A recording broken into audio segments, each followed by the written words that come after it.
Hello, as you can see, back in the home, not on the coast path, and I thought now would be a good time to do another kind of roundup and review of our last few legs of the Southwest Coast Path.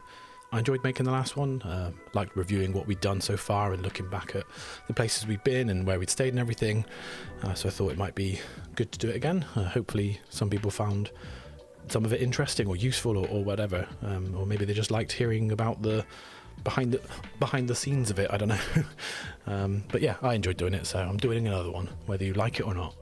As with the last video, the aim is to just go back over where we've been, what we've done, how we got around, where we stayed, things like that, and just sort of give a bit of an insight into those things, and in the hopes that it might help people if they're planning to do similar routes and similar trips, but also just to take a look back at it, really. I'm just going to move myself out the way a bit so we can see the map better. Go down there. Yeah, so today we'll be covering from where we left off last time, which was in Croyde up here, and then we've done basically all the way round here, down here, round here, up round here, all the way along here to Hartland Quay. That's where we finished up about 2 weeks ago now, and then well, we'll be off into Cornwall soon. Actually, on our next trip we'll be making it into Cornwall. We're planning on getting to Bude. Between Hartland Quay and Bude is the start of the Cornwall bit, so yeah, we've pretty much completed North Devon, which is nice. So kicking things off was our first trip, Croyde, starting off from Croyde, and so we did a 2-day trip and we went from Croyde to Instow here. And what we did, we actually stayed in Barnstaple in a B&B. I'll show you the B&B because it was a really nice B&B. It was this one here, number 22. That's where we stayed. We did this, hang on, I'm trying to remember when we did it now. So we did this part, I think it was end of February, if I remember rightly, and that's where we stayed. So we obviously, a lot of the campsites weren't open at this point anyway, but we wouldn't have wanted to camp because it's cold, and we don't have a suitable gear. As I mentioned in the last video, we don't have suitable gear for like really cold camping, and we wanted a nice bed to stay in basically. But yeah, we knew this was going to be, the first day was going to be quite a long day of walking as well, so we'd want a nice rest stop. But yeah, this B&B that we stayed in, number 22, it's right by the station. Like literally it's a 3-minute walk from the station. We didn't get the train down, but we parked a car there, left the car there whilst we stayed. Really nice B&B, really nice hosts, lovely room was really good.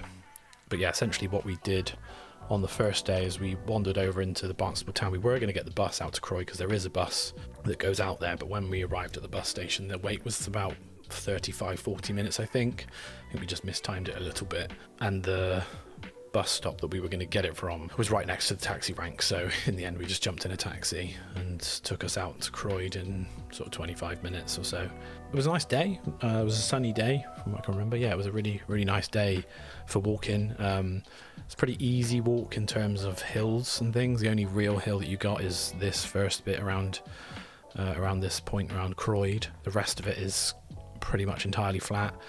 It wasn't the most interesting walk, I don't think. Like, it was quite nice coming around here and seeing Saunton Sands in the early morning sunny glow. That was quite nice. We stopped for a little snack on the beach there. But yeah, most of it you kind of end up walking back behind here. I say most of it, this section here, you kind of walk all the way back down behind here and then up into here and along there. And basically, some of it's nice to look at. There's some like kind of interesting marshy flatland around here, but a lot of it's just not that interesting to look at, to be honest. So we wanted to try and get all of this bit done in one day. I know we've seen some people who've done the coast path sort of camp around here. I think there's a campsite in Chivenor, and some other places as well. We did contemplate staying somewhere like that, or in Braunton, maybe grabbing a cheap B&B or Airbnb or something like that, but in the end we thought, let's just get it done in one day. It's not the most interesting walk, so that's what we did. In the end, I think we walked about 18-19 miles, so it's quite a lot. For me anyway, I feel like for us that's quite a lot of walking. I was quite tired by the end of the day, so we just got back to the B&B. We'd grabbed some like snacks from Tesco along the way and just crashed out there and had a quiet night. We didn't go out to eat or anything in Barnstaple, so I can't recommend anywhere to eat or anything like that. So the next day we knew we were on for a bit of a shorter trip, bit easier. Again, it's nice and flat, and we were only walking to Instow. So I think the map says that this is about 15 miles from Croyde to Barnstable, but with the extra walking, I think our taxi ended up dropping us like here, so we had to walk about a mile to the start point where we left off last time, which was a bit annoying, but it wasn't the end of the world. But yeah, in the end, I think we'd walked about 19 miles, but I think, yeah, it's about 15 miles, I think, in total. So the next day we had a bit of an easier day in terms of the distance. Again, it was nice and flat. All of this bit along here is really flat.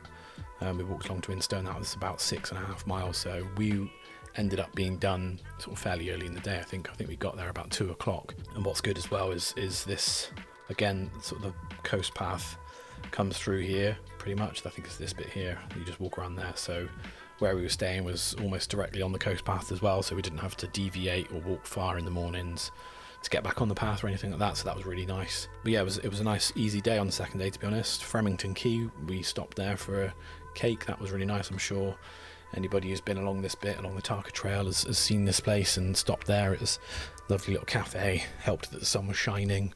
Yeah, it was a pretty straightforward walk, really. It's all flat.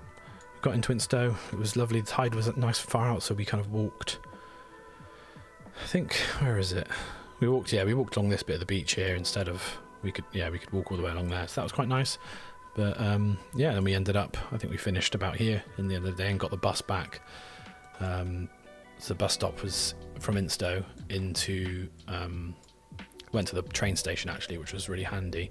So in our quest for sort of the bus timetables of this area, we found this really useful map which shows you all the routes and tells you which number buses they are. I think you can click on them and see the timetables as well, which is really helpful. So that's just, I'll put the links, as with the last one, I'll put the links in the description to all of the resources and things we've used for our trip.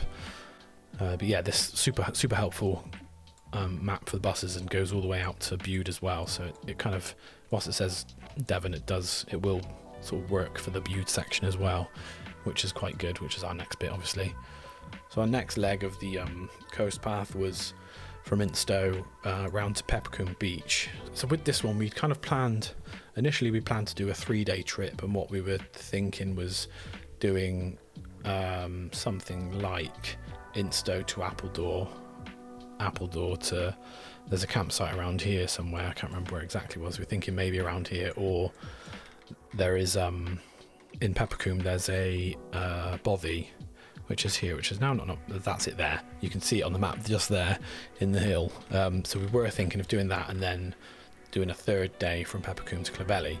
But when we came to sort of organising it and booking it, we found that the bothy, I'll see if I can find it. So we found, when we came to book it, this bothy was only available for 2 nights, which I don't know whether it was just the time of year or something like that, or whether it was a mistake or an error or something on their system. I'm not entirely sure, but it wasn't letting us book it for 1 night only. But now you can book it for 1 night. So if you are thinking of doing that, then maybe do that.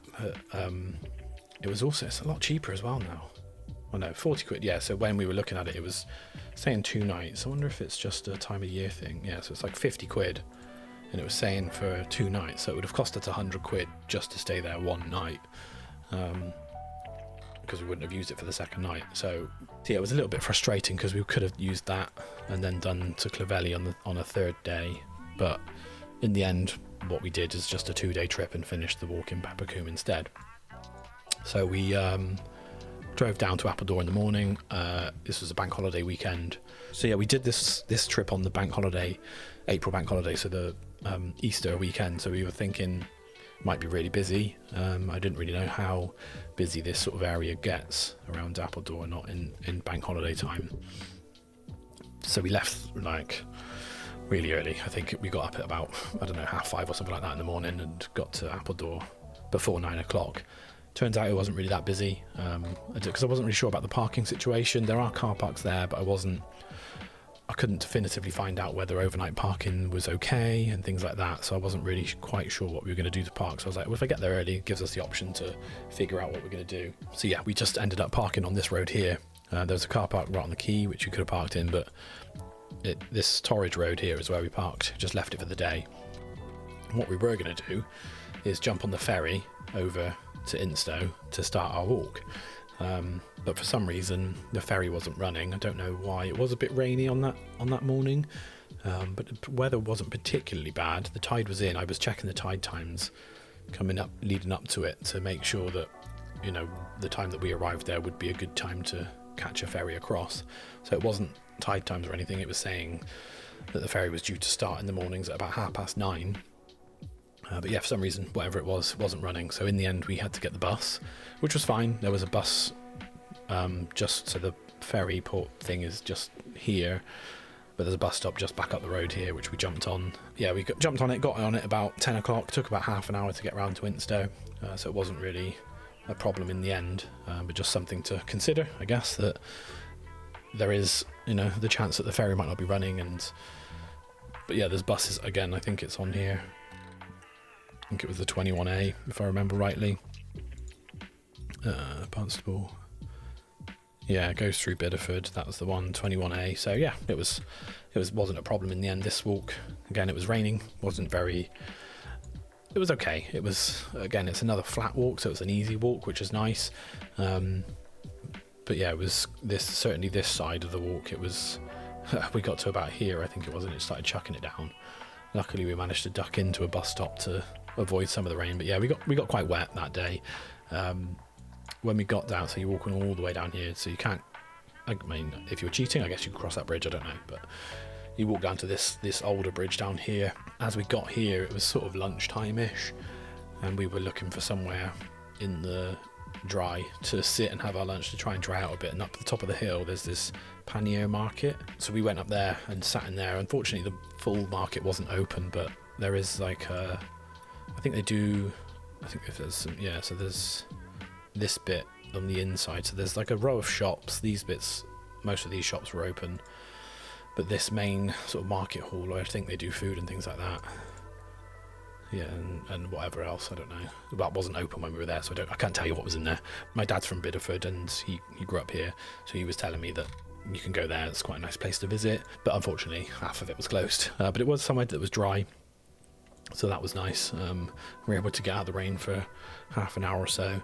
We also grabbed my dad also said that I needed to get one of the Hockings ice creams, so despite the rain I did that. They've got an ice cream van. I think it was about there. There's a few of them around, so yeah, there's one there, there's one in Instow, I think, as well, and then some others, but they're really nice ice cream, so if you do see one, I would definitely recommend having one, but especially if the sun's shining. But it wasn't for us, it was very wet. After lunch, walking up here, it was again all flat, and then there's a couple of hills and things here, but not, I wouldn't say they're really hills, a little bit hilly. Through the woods was quite a nice change of scenery. But yeah, again, sort of all kind of a similar walk to the Barnstable bit, really. It's all estuary, it's not loads to see, some interesting little shipwrecky type things and some interesting viewpoints and stuff, but generally speaking it wasn't the most interesting walk. We got into Appledore, I think it was about 2-3 in the afternoon, something like that. We stopped for a coffee, and then what we did, so we grabbed the car and we were camping here at Skern Lodge, which was about 20 quid, I think, for the pitch for the night. So we were camping well, the imagery's not quite up to date. We were camping in this field here. None of this stuff was here, though. I don't know what all of that stuff is. So we were about here. Yeah, the campsite, can't really fault it, to be honest. The toilets and showers were really nice and clean. Everything else was fine. You know, nothing wrong with it at all. There wasn't a shop on the campsite. So if you are going to sort of relying on anything like that, then you'd probably want to do that beforehand. There's a few shops in Appledore. John's of Appledore was actually where we sat for a coffee. That was quite a nice little deli type place. Camped the night there. It was wet. We were pretty much soaked through. Yeah, it was nice that we had the car, actually, because we could put some of our wet stuff in the car to sort of dry overnight, just to separate it from being in the tent. I think if we hadn't had the car, it would have been a bit of a miserable camping trip with all of our wet gear, trying to keep that out of the way and not get the dry stuff wet and things like that. So that was the first day of that one. On the second day, as I said, we were walking around to Peppercombe. Again, the first part of it was super easy. We packed up the tent relatively, and in the end, so I was going to park back on this road, but couldn't really find a space. There's a little car park here as well. but it seemed a bit busier, so in the end we just parked in the main car park and paid for parking for the day. There was no issues with it. It was I don't know, a few quid, can't remember exactly how much it was. Set off walking around this Burrows bit, which was quite nice. Again, by this point the rain had stopped, which was nice. Still a bit overcast in the morning, but yeah, it was kind of trying to be sunny at times. Yeah, so all of this around here is nice and flat, pretty easy. This place here, so I don't know what it was, but I was feeling quite tired in the morning. I don't know whether we just did because we didn't sleep very well because of the rain and stuff. I was feeling quite tired and didn't have a lot of energy walking around this part. And then sort of I knew there was a cafe coming up, so I was like, we're gonna have to stop in here and have some food. So I stopped in there, had a little sausage sandwich, which was very nice, and that sorted me out for the rest of the day. I clearly needed something. Plodded on through Westward Ho. We just kind of wandered straight through. We didn't stop anywhere. It was the Easter weekend, so there was a lot of people about. As you're coming out of Westward Ho, that's where I guess you start to get back onto the more like rural coast path, I suppose. It feels a bit more like you're back on the coast path, whereas all of this just, I don't know, because it's all flat, it didn't really feel like a coast path, if that makes sense. I don't know if it does, but being on this bit again, it was like, oh, okay, now we're back on the coast path again, and it's all hilly again and everything like that. So this was a nice section. Enjoyed this bit. It wasn't too tricky. There's a couple of steeper hills. I think it might be around here somewhere. There was a big steep hill. So there's one or two steep bits on this bit, but overall the walk that day was not too bad. I think each one, so I think the first day was about 7.5 miles. I think they were roughly the same each day. Maybe the second day was a bit more. It might have been 8.5 miles. So we got to Peppercombe, I think it was about 3, maybe a bit earlier, 2 o'clock. Wandered up the hill up to the main road, saw the body on the hill, and we were like, oh look, there it is. Looked quite nice from what we could see. And this Coach and Horses little, I think it's a B&B, but it's got a pub as well, so we popped in there for a drink, and the lady in there was super helpful and ordered us a taxi. We were just saying, oh, we've just finished our walk. She was having a little chat saying, we just finished our walk, we're looking to get back to Appledore. There is a bus stop here somewhere, yeah, just here, which we were going to get, but in the end she was like, oh, I can just book you a taxi if you want. And we're like, oh yeah, fine, no worries. So she did that. She phoned up a guy and he came and picked us up, and in sort of half an hour we were back in Appledore, back in the car. So that was really nice, really helpful. Yeah, so that was that section that we did. So the next part of the trip was going to be Peppercombe Beach round to Hartland Quay. And initially that was going to be a 3-day trip.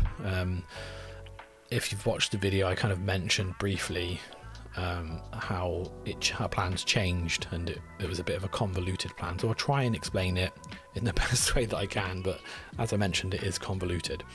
So the original plan, when we were looking at doing 3 days, was park in Clovelly, get the bus back round to Peppercombe Beach at the top here, walk down, do the walk for the day, grab the car on the way back through Clovelly, drive up to where we were camping, which was here, camp the night, then on the second day drive the car back down to the car park and then leave it there for the next day, grab our big backpacks so that we could take all of our camping gear with us, walk round to where is it? Pit Farm was where we were going to stay. So it was walk around here on the second day, cut inland, go to Pit Farm, camp for the night. On the third day, walk back onto the coast path with all of our camping gear again, and then walk all the way around to Hartland Quay. Once we got to Hartland Quay, walk into Hartland, catch a bus, back to Clovelly, get in the car, go home. That was the original plan, and it was all kind of like, yeah, that kind of makes sense, that seems logical and everything, and each day was sort of a similar distance-ish in terms of how far we'd be walking. It was between 7 and 9 miles, so I thought, yeah, that sounds doable, especially with the big backpacks. It obviously makes it a bit more tiring. However, what actually happened, how it played out in the end was we crammed it into 2 days instead. So I'll talk through what we actually did now. So we drove down in the morning as we were planning to Clovelly, parked there. I went and checked with the lady in the ticket office place just to ask about parking, whether it was okay to park overnight, things like that. She said it was fine. You do have to pay. I can't remember how much it was, but it wasn't a lot. It was like £7 for overnight parking, which is not a crazy amount. So we're like, okay, well, we'll pay for parking for the day, leave the car there. We got the bus as planned from Clovelly back round to Peppercombe, no problems there. Did our walk that day. It was a nice walk. This part was really, really nice. It was a really misty morning for us, as you may have seen in the video if you've watched it. So it just made all this foresty area just look so sort of magical, and Bucks Mill was all covered in mist. It was lovely. Really, really nice section. And it was like back into classic coast path in a way, you know, hills and lovely views and things like that. And then kind of as we came out of Bucks Mill and through this sort of area, the clouds broke and the sun came out, and it was really nice. We had a little wander around in Clovelly, popped down to the harbour just to have a look around. Seems like a lovely place, lovely little town. Strange little place how they've built it all on such a steep hill, but yeah, it was really, really nice. So when we got back to Clovelly, I grabbed the car as planned, drove up the hill to the campsite. So this is where we stayed, Rowie's Retreat. I presume that I'm saying that correctly. How's your website? There it is. So yeah, this is the campsite we stayed at, Rowie's Retreat, right at the top of the hill, right on the road. We were about here in the field, at the other end of this field here. Yeah, again, nice campsite, no complaints with it. Showers, toilets, both very clean. There was a little shop, is actually this bit in this corner here, little shop that was like an honesty box shop. Again, if you've seen the video, you'll see me doing a little wander around in the shop. Sells a couple of drinks, a little bit of food, sort of basic stuff, but if you need some snacks or something like that in a pinch, then it would definitely help you out. So the second day is where the plans had changed from what we were originally thinking of doing. As I mentioned, this was the bank holiday weekend.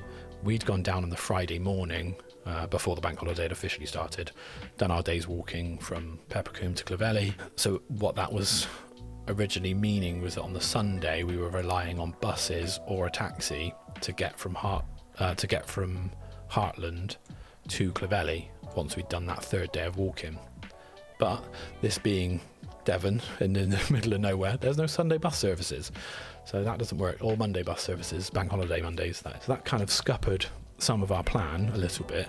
We thought maybe we could get a taxi, but I'm glad in hindsight that we didn't try and rely on that, because on the second day, what we then decided to do, so the plan was still kind of to do the 2 extra days walking, but what I thought is, because there's no Sunday bus service, if I drive the car to Hartland in the morning on the second day, I can leave it there overnight, and then when we've finished our third day of walking, we're walking from Hartland Quay back into Hartland, we'd have to worry about a bus. We can just get back in the car and leave. That was the plan then. So we drove into Hartland on the second day in the morning, dropped the car off. The bus was, as I mentioned, there about every 2 hours, so we got there, I don't know, just gone 9 maybe. The bus wasn't until at least 10 o'clock, so we had an hour's wait. So we thought, well, it's only a 10-minute drive down the road. We'll see if we could just nip in a taxi from Hartland to Clovelly just to get the walk going a bit earlier, but it's not the major issue if not. Tried to look for some taxi companies. We could only find one and got through to them, and they were fully booked until 3 p.m. So if you are thinking of using taxis in this area around here, book it in advance. Obviously that's difficult because you might not know what time you are walking and finishing walks, but if you're going to try and rely on that, you're going to have to book it in advance from what I can gather. So in the end, we waited for the bus from Hartland about 10 o'clock-ish. Got to Clovelly just after 10. Did our walk as per plan. When we were getting to about here, ish, this sort of area, it was still fairly early. It was like 2 in the afternoon. Our energy levels were pretty good. We didn't have our big backpacks because we had our day packs because we were thinking, oh, we'll be near the car, we can just pop and get that now, because the campsite that we were staying at here, or we were going to stay at there, isn't too far from Hartland. So we thought, well, if we take our day packs, we can get to here, cut in from the coast path, go into Hartland, grab the car, take that to the campsite. So that means we'd only have to take our day packs, not worry about our big backpacks and tire us out. See what I mean by it's convoluted? It's so convoluted. I get confused myself. So if you're not keeping up, I don't blame you. If you are, you're incredible. But yeah, we got to about here on that second day of walking with our day packs and thought, hey, actually, do you know what? Our energy levels are pretty good. We're feeling pretty good. This from here to Hartland Quay is only about 5 miles-ish, but with obviously initially with our extra walking inland to the campsite, etc., that's about 1.5 miles ish. So that was why it was making those days like 7-ish miles. But yeah, we got to here. We're like, do you know what, actually feel quite good energy wise. Shall we just carry on and do what we were planning to do on the third day now? So we decided that we would. So in the end, we just carried on the walk all the way around to Hartland Quay. It was this bit again, all really nice, really dramatic cliffs, lovely views. Got to Hartland Quay, I think it was about 4:30, 5 o'clock, something like that in the end. From here into Hartland is about 1.5 miles. So then, yeah, so we had to do once we got here was walk back into Hartland, grab the car and go home. Walked through Stoke, which was nice. Got to see the little St Nectan's church, which was cool. Again, if you've seen the video, you'll see about the legend of St Nectan, which is quite an interesting thing that we'd heard about through a podcast before. So that was quite fun to see that. But yeah, in the end, that was what we did for the second day, walked back into Hartland. So it made our second day quite a long day. I think in total we'd done just over 10 miles, maybe a little bit more. And we were a little bit tired, but we were quite glad that we had crammed it into that day, because I think had we not, the third day may have felt a little bit short and kind of a bit of a waste, maybe, I don't know. But it's just, it was all feeling a bit convoluted, so I just wanted to try and simplify it a bit. But yes, we were going to stay at Pit Farm campsite. In the end, we didn't. But I'll just show you. It looks like a nice enough campsite. It's got pretty good reviews from what I've seen. It's pretty basic. I don't think there's loads there. It's got showers and everything as you'd expect. But yeah, I can't obviously say what it was like, but I've heard it's a good place. There's a couple of others as well. So initially, we'd looked, there's a place, I think it's this one here, East Titchbury, which is really close to the coast path. But it was fully booked when we came to look at it. It's got, I think, maybe only a handful of camping spots, something like that. It's quite a small place. So yeah, that one was fully booked, East Titchbury, for us, but it's super close to the coast path, so that could be an option. But beyond that, there's not a lot, I don't think, in terms of campsites. In terms of what we ate and things like that, for this one, we brought most of our food with us. I think we grabbed a pasty in Clovelly one night, but we pretty much had everything with us because we were thinking that we were going to be camping 2 nights. And there's not really any shops and things around here. There's a little convenience store in Hartland if you go through there, like a little Londis place. But other than that, there's not a lot around, so that's why we took most of our food with us. We didn't go out to eat anywhere. Same with the Instow and Appledore and Bideford bit, we took all of our food with us. We didn't go out to eat anywhere. Again, we stopped in a couple of cafes and grabbed a coffee and a cake or whatever at times, but generally speaking, we just had all of our food and snacks with us. So can't recommend. It looked like there was nice places to go and eat, but we didn't eat at any of them, so I can't recommend anywhere like that apart from this cafe. That was nice. Would recommend going there if you go by.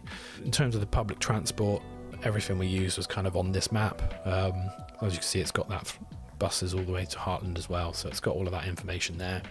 Overall, it was I guess this kind of was a bit of a mixed section in terms of how enjoyable it was. As we got back out of Westward Ho, it was really nice, and like I said, back to that classic coast path stuff, but all the stuff before that was a little bit dull at times, but I think that's to be expected when it's all just flat estuary walking. But we have now reached 100 miles, which is quite cool. So Clovelly is 99 miles into the coast path, just done over that now, which is nice. Our goal for this year was to do 100 miles, not reach 100 miles on the whole coast path, but do 100 miles within the year, and I think we're not quite there yet. I think by the time we've got to Bude, or maybe just after Bude, we would have hit 100 miles.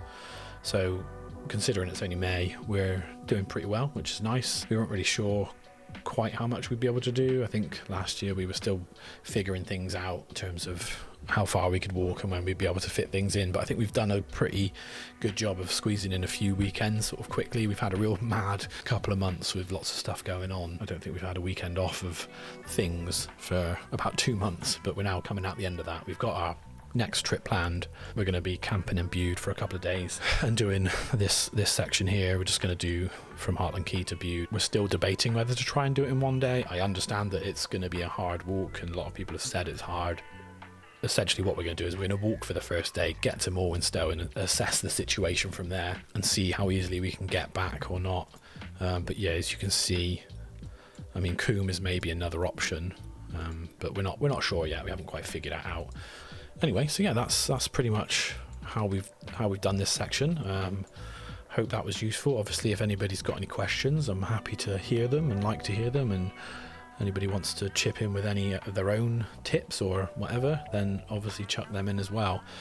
I hope that these videos are kind of useful or interesting. I quite enjoy doing them, they're quite fun. But yeah, thanks a lot for watching, and I'll see you back on the coast path.